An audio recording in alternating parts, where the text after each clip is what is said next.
जय हिंद बच्चों, मैं Gajendra Kumar model higher secondary school Bhopal से। आज हम कक्षा 11वीं के भौतिक विज्ञान के 9वें अध्याय ठोसों के यांत्रिक गुण मैकेनिकल प्रॉपर्टीज ऑफ सॉलिड का अध्ययन करेंगे। ठोसों का प्रत्यास्थ व्यवहार, इलास्टिक बिहेवियर ऑफ सॉलिड। दैनिक जीवन में हम देखते हैं कि रबड़ को खींचने पर उसकी लंबाई बढ़ जाती है तथा छोड़ने पर वह अपनी पूर्वावस्था में आ जाती है। धातु के तार पर भार लटकाने पर उसकी लंबाई बढ़ जाती है, लेकिन भार हटाने पर वह अपनी प्रारंभिक लंबाई प्राप्त कर लेता है। अतः हम कह सकते हैं कि जब किसी वस्तु पर बाह्य बल लगाया जाता है तो उसकी लंबाई, आयतन अथवा आकृति में कुछ परिवर्तन हो जाता है एवं बल हटाने पर वह पुनः प्रारंभिक अवस्था में आ जाती हैं। इसे ठोसों के परमाणुवीय संरचना के आधार पर समझा जा सकता है। ठोसों में उसके अणु या परमाणुओं के बीच की औसत दूरी 1 एंगस्ट्रॉम अर्थात 10⁻⁻10 मीटर निश्चित रहती है तथा प्रत्येक अणु या परमाणु संतुलित अवस्था में रहता है। इसलिए प्रत्येक ठोस की एक निश्चित आकृति तथा निश्चित आकार होता है। किसी ठोस में परमाणुओं को एक निश्चित ज्यामिति स्प्रिंग व्यवस्था स्प्रिंग से जुड़ा हुआ माना जा सकता है। जो परमाणुओं के बीच की दूरी साम्य दूरी के बराबर है तो स्प्रिंग पर कोई बाह्य बल नहीं लगता है। ठोस पर बाह्य बल आरोपित करने पर स्प्रिंग दब जाती है या फैल जाती है, जिससे उस पर प्रत्यानयन बल रीस्टोरिंग फोर्स लगने लगता है तथा बाह्य बल हटाने पर वह ठोस अपनी पूर्व अवस्था में वापस आ जाता है। ठोस के इस गुण को प्रत्यास्थता इलास्टिसिटी कहते हैं। इलास्टिसिटी किसी पदार्थ का वह गुण है जिसके कारण उस पर लगाए गए विरूपक बल के प्रभाव को समाप्त कर वह अपनी पूर्व अवस्था में आ जाती है। इसमें हम 2 बलों को अप्लाई करते हैं। एक बल जो बाह्य बल जिसे हम कहते हैं, जिसे हम अप्लाई करते हैं, उसे हम विरूपक बल या डिफॉर्मिंग फोर्स कहते हैं। एक वह बल जो डिफॉर्मिंग फोर्स के विपरीत दिशा में अप्लाई होता है, जो वस्तु को उसी अवस्था में लाता है, उसे हम प्रत्यानयन बल कहते हैं। विरूपक बल और प्रत्यानयन बल एक दूसरे के विपरीत कार्य करते हैं। प्रत्यास्थ वस्तुएं एवं अप्रत्यास्थ वस्तुएं, elastic bodies and plastic bodies. प्रत्यास्थ वस्तुएं, इलास्टिक बॉडीज, ये वे वस्तुएं हैं जिन पर विरूपक बल लगाने पर उनकी लंबाई, आयतन या आकृति में कुछ परिवर्तन आ जाता है तथा बल को हटा लेने पर वे अपनी पूर्व अवस्था में आ जाती हैं। इन पर बल लगाने से होने वाला परिवर्तन अस्थायी होता है, जैसे क्वार्ट्ज, लोहा, सोना। प्लास्टिक वस्तुएं, प्लास्टिक बॉडीज, वे वस्तुएं जिन पर बल लगाने पर उनके लंबाई, आयतन या आकृति में परिवर्तन आ जाता है। बल हटाने पर वे अपनी पूर्व अवस्था में वापस नहीं आ पाती। इन पर बल लगाने से होने वाला परिवर्तन स्थायी होता है, जैसे मोम, गीली मिट्टी या पुट्टी इत्यादि। प्रत्यास्थता की सीमा, लिमिट ऑफ इलास्टिसिटी। प्रत्यास्थता की सीमा भिन्न भिन्न पदार्थों के लिए भिन्न भिन्न होती है। यह सीमा जब हम विरूपक बल लगाते हैं तो वस्तु पर कितना विरूपक बल लगाया जाए कि वह पुनः वापस अवस्था में आ जाए, वहाँ तक होती है। प्रत्यास्थता की सीमा से अधिक बल लगाने पर वस्तु अपने पूर्व अवस्था में नहीं आती। अतः हम कह सकते हैं विरूपक बल के परिमाण की वह सीमा जिससे कम बल लगाने पर पदार्थ में प्रत्यास्थता का गुण बना रहता है तथा जिससे अधिक बल लगाने पर पदार्थ का प्रत्यास्थता का गुण समाप्त हो जाता है, प्रत्यास्थता की सीमा कहलाती है। प्रतिबल, स्ट्रेस। जब किसी वस्तु पर विरूपक बल लगाया जाता है तो उससे वस्तु या पदार्थ के आकार आयतन में परिवर्तन होता है। विरूपक बल हटाने पर एक बल कार्य करता है जो उसे उसी अवस्था में लाने का प्रयास करता है, उसे हम प्रत्यानयन बल या रीस्टोरिंग फोर्स कहते हैं। प्रति एकांक क्षेत्रफल पर कार्य करने वाले प्रत्यानयन बल को हम प्रतिबल या स्ट्रेस कहते हैं। इसका मात्रक न्यूटन मीटर। यदि किसी वस्तु के प्रति एकांक क्षेत्रफल A पर बाह्य बल F लगाया जाता है तो प्रत्यानयन बल का परिमाण भी F होगा। प्रतिबल बराबर F/A। प्रतिबल का SI मात्रक न्यूटन प्रति मीटर स्क्वायर तथा CGS पद्धति में मात्रक डायन प्रति सेंटीमीटर स्क्वायर है। इसका बीमीय सूत्र ML-1T-2 होता है। विकृति, स्ट्रेन। किसी वस्तु पर बाह्य बल लगाने से यदि उसकी लंबाई, आयतन अथवा आकृति में परिवर्तन होता है तो वस्तु विकृत अवस्था में कही जाती है। वस्तु में यह परिवर्तन प्रारंभिक विमा अर्थात डायमेंशन के अनुक्रमानुपाती होता है। वस्तु की विमा में होने वाले भिन्नात्मक परिवर्तन को विकृति कहते हैं। विकृति बराबर विमा अर्थात लंबाई, आयतन या आकृति में परिवर्तन बटे प्रारंभिक लंबाई। विकृति का कोई मात्रक नहीं होता और यह विमाहीन राशि है। विकृति के प्रकार। वस्तु पर लगाए गए बल के अनुसार विकृति निम्न 3 प्रकार की होती है। नंबर 1, अनुदैर्ध्य विकृति, लॉन्गिट्यूडनल स्ट्रेन। आयतन विकृति, वॉल्यूम स्ट्रेन। अपरूपण विकृति, शेयरिंग स्ट्रेन। अनुदैर्ध्य विकृति। जब किसी छड़ या तार पर बल लगाया जाता है तो लंबाई के अनुदिश तार की एकांक लंबाई में परिवर्तन होने लगता है, जिसे हम अनुदैर्ध्य विकृति कहते हैं। अनुदैर्ध्य विकृति बराबर लंबाई में वृद्धि डिवाइडेड बाय प्रारंभिक लंबाई। यदि किसी तार की लंबाई कैपिटल L है एवं उस पर बल लगाने से उसकी लंबाई में वृद्धि स्मॉल l या डेल l होती है, तब अनुदैर्ध्य विकृति बराबर L या del l upon capital L। यह विकृति केवल ठोस पदार्थों में होती है। आयतन विकृति, वॉल्यूम स्ट्रेन।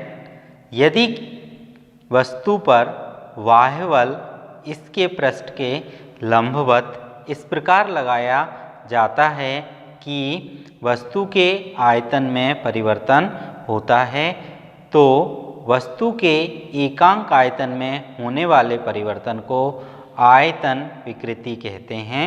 यदि किसी वस्तु का प्रारंभिक आयतन v है तथा बल लगाने पर उसका आयतन घटकर v minus v small v रह जाता है, तो आयतन में परिवर्तन डेल v आयतन विकृति बराबर आयतन में परिवर्तन डिवाइडेड बाय प्रारंभिक आयतन। यहाँ ऋण चिन्ह यह बताता है कि दाब बढ़ाने पर वस्तु का आयतन घट जाता है। अपरूपण विकृति शेयरिंग स्ट्रेन, यदि किसी वस्तु के एक पृष्ठ को स्थिर रखकर, जैसे मान लीजिए ये बुक है और बुक के हम ऊपरी भाग को पुश करते हैं, तब नीचे का जो भाग है वह स्थिर रहता है और ऊपर हम बल लगाते हैं। दो समांतर पृष्ठों के बीच कोणीय अपरूपण, दो समांतर पृष्ठों के बीच उत्पन्न कोणीय विस्थापन को अपरूपण विकृति कहते हैं। उदाहरण के लिए तार को मोड़ने पर अथवा गेंद को पिचकाने पर अपरूपण विकृति उत्पन्न होती है। यह विकृति केवल ठोस में उत्पन्न होती है। प्रतिबल विकृति ग्राफ, स्ट्रेस स्ट्रेन ग्राफ, जब किसी धातु के तार के एक सिरे को दृढ़ आधार से बांधकर दूसरे सिरे पर भार लटकाया जाता है तो तार की लंबाई में वृद्धि होती है। अब यदि भार को धीरे धीरे बढ़ाते जाएं तथा लटकाए गए विभिन्न भार W के संगत लंबाई में वृद्धि L ज्ञात करके प्रतिबल भार डिवाइडेड बाय तार के अनुप्रस्थ परिच्छेद का क्षेत्रफल तथा विकृति लंबाई में वृद्धि डिवाइडेड बाय प्रारंभिक लंबाई के बीच ग्राफ खींचा जाए, तो इससे स्पष्ट होगा जब तार पर प्रतिबल अल्प है तो ग्राफ का भाग OA एक सरल रेखा है। इस भाग में तार की विकृति उस पर प्रतिबल के अनुक्रमानुपाती होती है। यदि तार पर लगाए गए भार को हटा दिया जाए तो तार पुनः प्रारंभिक अवस्था O पर वापस आ जाता है, अर्थात बिंदु A तक पूर्ण प्रत्यास्थ है। भाग OA को हुक का क्षेत्र अथवा प्रत्यास्थ क्षेत्र कहते हैं। जब तार पर प्रतिबल को बढ़ाया जाता है तो ग्राफ AB कुछ वक्रीय हो जाता है। यह AB प्रदर्शित करता है कि तार पर प्रतिबल बढ़ाने पर उसकी विकृति प्रतिबल के अनुक्रमानुपाती नहीं रहती बल्कि उससे अधिक होती है। बिंदु A से आगे तार पर प्रतिबल को बढ़ाने पर तार का प्रत्यास्थता का गुण समाप्त हो जाता है, अतः बिंदु B प्रत्यास्थता की सीमा या पराभव बिंदु एल्ड पॉइंट प्रदर्शित करता है। यदि तार पर प्रतिबल को बढ़ाया जाए तो पुनः प्रतिबल के अनुक्रमानुपाती नहीं रहता तथा ग्राफ के भाग BC से प्राप्त होता है। अब यदि बिंदु C के संगत लटकाए गए भार को हटाया जाए तो प्रारंभिक स्थिति O पर वापस नहीं आता बल्कि लंबाई में स्थायी वृद्धि O डैश हो जाती है। यह भाग BC प्लास्टिक क्षेत्र कहलाता है। प्लास्टिक सीमा से परे तार की लंबाई में वृद्धि उसके अपने भार के कारण होने लगती है, वह बढ़ता हुआ सा प्रतीत होने लगता है। वक्र का CD भाग प्रदर्शित करता है कि धातु की छड़ को तार के रूप में खींचा जा सकता है, अतः बिंदु C के बाद पदार्थ का तन्य डक्टाइल कहते हैं। बिंदु डी के बाद भार बढ़ाने पर तार टूट जाता है, अतः डी के संगत भार को विच्छेद भार ब्रेकिंग लोड कहते हैं। तार के एकांक क्षेत्रफल पर लगने वाला विच्छेद भार को तन्य सामर्थ्य टेंशियल स्ट्रेंथ कहते हैं। हुक का नियम, हुक्स लॉ। प्रत्यास्थ वस्तुओं पर कुछ प्रयोगों के आधार पर सन 1978 में रॉबर्ट हुक ने एक नियम का प्रतिपादन किया। इसके अनुसार प्रत्यास्थता की सीमा में किसी वस्तु की विमा में परिवर्तन उस पर लगाए गए बल के अनुक्रमानुपाती होता है। यह प्रत्यास्थता की सीमा में जितना अधिक बल लगाया जाता है उतना ही अधिक वस्तु की विमा में परिवर्तन होता है। हुक के नियम के अनुसार प्रत्यास्थता की सीमा में प्रतिबल अनुक्रमानुपाती विकृति, यहाँ पर एक नियतांक E जिसे हम प्रत्यास्थता गुणांक कहते हैं। प्रत्यास्थता गुणांक E बराबर प्रतिबल डिवाइडेड बाय विकृति। प्रत्यास्थता गुणांक का मात्रक प्रत्यास्थता विकृति का कोई मात्रक नहीं होता, अतः प्रत्यास्थता गुणांक का मात्रक वही होगा जो प्रतिबल का होता है, अर्थात SI मात्रक न्यूटन मीटर स्क्वायर। प्रत्यास्थता गुणांक का बीमीय सूत्र ML-1T-2 होता है। प्रत्यास्थता गुणांक के प्रकार। आरोपित बल के कारण विभिन्न प्रकार की विकृतियों के आधार पर निम्न 3 प्रकार के होते हैं। नंबर 1 यंग प्रत्यास्थता गुणांक, आयतन प्रत्यास्थता गुणांक और दृढ़ता गुणांक। यंग प्रत्यास्थता गुणांक या यंग मापांक, यंग्स मॉडुलस ऑफ इलास्टिसिटी। जब किसी वस्तु पर विरूपक बल लगाने पर उसमें उत्पन्न विकृति अनुदैर्ध्य विकृति होती है तो प्रत्यास्थता गुणांक को यंग प्रत्यास्थता गुणांक कहते हैं। प्रत्यास्थता की सीमा के अंतर्गत अनुदैर्ध्य प्रतिबल तथा अनुदैर्ध्य विकृति के अनुपात को यंग प्रत्यास्थता गुणांक कहते हैं। इसे y से प्रदर्शित करते हैं। यंग प्रत्यास्थता गुणांक y बराबर अनुदैर्ध्य प्रतिबल डिवाइडेड बाय अनुदैर्ध्य विकृति। मान लो किसी तार की प्रारंभिक लंबाई L तथा अनुप्रस्थ काट का क्षेत्रफल A है। उस पर विरूपक बल F लगाने पर उसकी लंबाई में परिवर्तन L होता है, तब प्रतिबल F/A अर्थात प्रत्यानयन बल अपॉन एरिया तथा अनुदैर्ध्य विकृति अर्थात लंबाई में परिवर्तन डिवाइडेड बाय प्रारंभिक लंबाई। यंग मापांक प्रतिबल अपॉन विकृति, तब हमें प्राप्त होगा F/A divided by L upon capital L। Young modulus y बराबर हमें प्राप्त होगा FL डिवाइडेड बाय AL, जहाँ पर F प्रत्यानयन बल है, L प्रारंभिक लंबाई है, स्मॉल l परिवर्तन है तथा A अनुप्रस्थ काट का क्षेत्रफल है।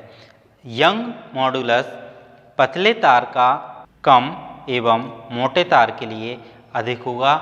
यह हम समझ सकते हैं यंग मॉडुलस एरिया के व्युत्क्रमानुपाती होता है एवं लंबाई में परिवर्तन के व्युत्क्रमानुपाती होता है। यंग मॉडुलस निम्न तथ्यों पर निर्भर करता है। तार के क्षेत्रफल के व्युत्क्रमानुपाती अर्थात पतले तार का यंग प्रत्यास्थता गुणांक अधिक होगा, मोटे तार का यंग प्रत्यास्थता गुणांक कम होगा। लंबाई में परिवर्तन के व्युत्क्रमानुपाती, यदि लंबाई में कम परिवर्तन होता है तो यंग मॉडुलस अधिक होगा, यदि लंबाई में अधिक परिवर्तन होता है तो यंग मॉडुलस कम होगा। यदि समीकरण में हम a बराबर 1 L बराबर 1 रखें तो यंग मॉडुलस बराबर प्रत्यानयन बल, अतः हम कह सकते हैं किसी पदार्थ के यंग प्रत्यास्थता गुणांक का आंकिक मान उस विरूपक बल के बराबर होता है जो उस वस्तु के एकांक परिच्छेद पर लगने वाले तार की लंबाई को दोगुना कर दे आयतन प्रत्यास्थता गुणांक बल्क मॉडुलस। प्रत्यास्थता की सीमा में अभिलंब प्रतिबल तथा आयतन विकृति के अनुपात को उस पदार्थ का आयतन प्रत्यास्थता गुणांक कहते हैं। इसे K से प्रदर्शित करते हैं। आयतन प्रत्यास्थता गुणांक बराबर अभिलंब प्रतिबल डिवाइडेड बाय आयतन विकृति। मान लो किसी गैस का प्रारंभिक आयतन V है तथा प्रारंभिक दाब P है। यदि गैस के दाब को P से बढ़ाकर P+ कर दिया जाए तो उसका आयतन V से घटकर V- हो जाता है, क्योंकि दाब बढ़ाने पर आयतन कम हो जाता है। तब आयतन में परिवर्तन P, प्रारंभिक आयतन V। तब हमें आयतन प्रत्यास्थता गुणांक K बराबर अभिलंब प्रतिबल डिवाइडेड बाय आयतन विकृति P डिवाइडेड बाय -V/V, जहाँ small v and capital V आयतन एवं आयतन में परिवर्तन हैं। तब K बराबर हमें प्राप्त होता है -PV divided by small v। यह आयतन प्रत्यास्थता गुणांक का सूत्र है। ऋण चिन्ह यह बताता है कि दाब बढ़ाने पर वस्तु के आयतन में कमी होती है। K का मान सदैव धनात्मक होता है। CGS पद्धति में आयतन प्रत्यास्थता गुणांक का मात्रक डायन पर सेंटीमीटर स्क्वायर तथा SI पद्धति में न्यूटन मीटर स्क्वायर होता है। इसका बीमीय सूत्र M(L-1t-2) होता है।